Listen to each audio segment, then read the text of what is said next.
Hi friends, Sidhu's கிச்சன்லேருந்து நான் உங்கள் சித்ரா. இன்றைக்கி நம்ம பார்க்க போகிறது தீபாவளி ஸ்பெஷல் பாதுஷா. பாதுஷா சூப்பராக செய்கிறதுக்கு என்னென்ன பொருள் வேணும், அதை எப்படி செய்யணும்னு பார்க்கலாம். ஃபஸ்ட்டு என்னென்ன பொருள் வேணும்னு பார்த்துடலாம். நாம் என்னென்ன பொருள் வேணும்னு பார்த்தாச்சு, வாங்க எப்படி செய்யலான்னு பார்க்கலாம். நான் இன்றைக்கி 1/2 கிலோ மைதா எடுத்திருக்கேன்.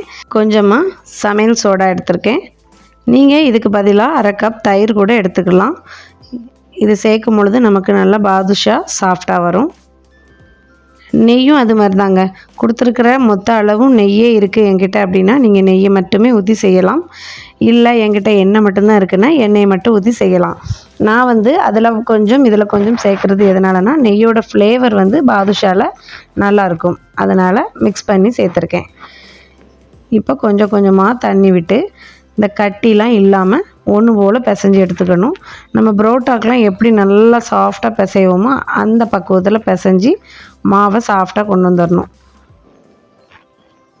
தண்ணி நிறைய ஊற்றிடக்கூடாது, சொது சொதுன்னு. புரோட்டாக்கு எப்படி நமக்கு லேயர் லேயராக இருக்குமோ அது மாதிரி பிசைஞ்சு எடுத்துக்கணும். ஃபைனலாக இந்த மாதிரி பிசைஞ்சு உருட்டி நம்ம 1/2 மணி நேரத்துலேருந்து 1 மணி நேரம் அதுக்கு ரெஸ்ட்டு கொடுத்தோம்னா அந்த மாவு நல்லா உப்பி வரும். ஸோ நான் இப்போ அதுக்கு ரெஸ்ட் கொடுத்தாச்சு.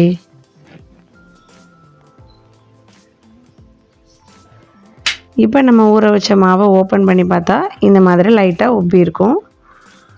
இன்னுமே இது கொஞ்சம் நேரம் ஊறலாம். இப்போ நம்ம சின்ன சின்ன பாலாக எடுத்து எப்படி செய்கிறோம் பாருங்கள். இந்த மாதிரி செஞ்சிங்கன்னா கடையில் கிடைக்கிற பாதுஷா ஷேப்பில் கிடைக்கும். இல்லை நீங்கள் நார்மலாக 2 பக்கமும் கூட ப்ரெஸ் பண்ணி விட்டுக்கலாம். இருக்கிற எல்லா மாவையும் நான் இந்த மாதிரி பண்ணி எடுத்துக்கிறேன். இது நீங்கள் குட்டி குட்டியாகவும் பண்ணிக்கலாம், இல்லை பெருசு பெருசாகவும் பண்ணிக்கலாம். நான் மீடியம் சைஸில் இன்றைக்கி பண்ணியிருக்கேன். இருக்கிற எல்லா மாவையும் இந்த மாதிரி நான் சூப்பராக உருட்டிக்கிட்டேன். இதை விட முக்கியமானது அதை கரெக்டான பக்குவத்தில் பொரிச்சு எடுக்கிறது. கொஞ்சம் நிறம் மாறினா கருகிடும், நல்லா இருக்காது. நிறம் கம்மியாக எடுத்திங்கன்னா உள்ள மாவாக இருக்கும், வேகாது. பதம் ரொம்ப முக்கியம். இந்த மாதிரி கொஞ்சம் கொஞ்சமாக தான் பொரிக்கணும். போட்டு 1 செகண்ட் கழித்து இந்த மாதிரி நீங்கள் திருப்பி விட்ருங்க. அடுப்பு ஃபுல் ஃப்ளேமில் வச்சிங்க அப்படின்னா டக்குன்னு கருகிடும். பொறுமையாக சிம்மில் வச்சு தான் நாம் இதை செஞ்சுக்கணும். இப்போ பார்த்தாலே உங்களுக்கு தெரியும் எந்த அளவில் இருக்குதுன்னு.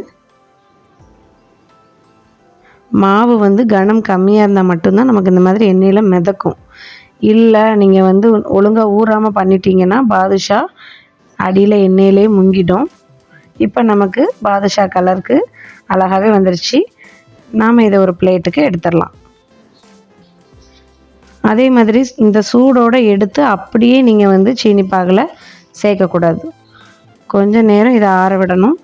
இருக்கிற எல்லாத்தையும் பொரிச்சு எடுத்துட்டு அதுக்கப்புறம் தான் நம்ம சீனி பாகு ரெடி பண்ணிக்கிறோம். சீனி பாகு சேர்க்குறதுக்கு டபுளாக தண்ணி வச்சு நம்ம செஞ்சால் நமக்கு நிறைய சீனி பாகு கிடைக்கும்னு நினச்சோம்னா ரொம்ப நேரம் தேவையில்லாமல் அடுப்பு எரிஞ்சிட்டே இருக்கணும். சீனி முங்குற அளவுக்கு நம்ம சேர்த்துக்கிட்டோம் அப்படின்னா நமக்கு பாகும் உடனே ரெடி ஆயிரும், நேரமும் மிச்சம். நல்லா இந்த மாதிரி கரைஞ்சி 2 கொதி கொதித்து அந்த கொதி அடங்கினோடனே கரெக்டான பக்குவமாக இருக்கும். இதுக்கு கம்பி பதம் தேவையில்லை. தொட்டு பார்த்திங்கன்னா அந்த சீனியோட பிசு பிசுப்பு இருக்கும், நல்லாவே அந்த பதம் போதும். இப்போ இந்த மாதிரி சூடு ஆறுனதுக்கப்புறம் நாம் பொரிச்சு வச்சுருக்கிற பாதுஷாவை ஒன்று ஒன்றா ஆட் பண்ணிக்கோங்க. மொத்தமாக எல்லாத்தையும் கொட்டி சேர்த்து பாகு காணுமா அப்படின்னு யோசிக்க வேண்டாம். கொஞ்சமாக முதல்ல ஊற வச்சு அதை எடுத்துட்டு அப்புறம் செகண்ட் ரவுண்டு நீங்கள் ஊற வச்சுக்கலாம். இந்த தீபாவளிக்கு நான் இப்படி தான் பாதுஷா செஞ்சு என்னோடய தீபாவளியை கொண்டாட போகிறேன். நீங்களும் நான் சொன்ன இதே மெத்தடில் செஞ்சு பார்த்துட்டு உங்களுக்கு பாதுஷா எப்படி வந்துச்சுன்னு எனக்கு கமெண்ட் பண்ணுங்கள். உங்களோட கமெண்ட்ஸ் எனக்கு ரொம்ப ரொம்ப முக்கியம். கடைசியாக கொஞ்சம் பாதாம் இருந்தால் தூவிக்கிறேங்க. என்னோடய வீடியோ பிடிச்சா லைக் பண்ணுங்கள், ஷேர் பண்ணுங்கள், சப்ஸ்கிரைப் பண்ணுங்கள். மறக்காமல் பெல் ஐக்கானை கிளிக் பண்ணுங்கள். நான் இன்னொரு சூப்பரான வீடியோவில் உங்களை மீட் பண்ணுறேன். பாய்.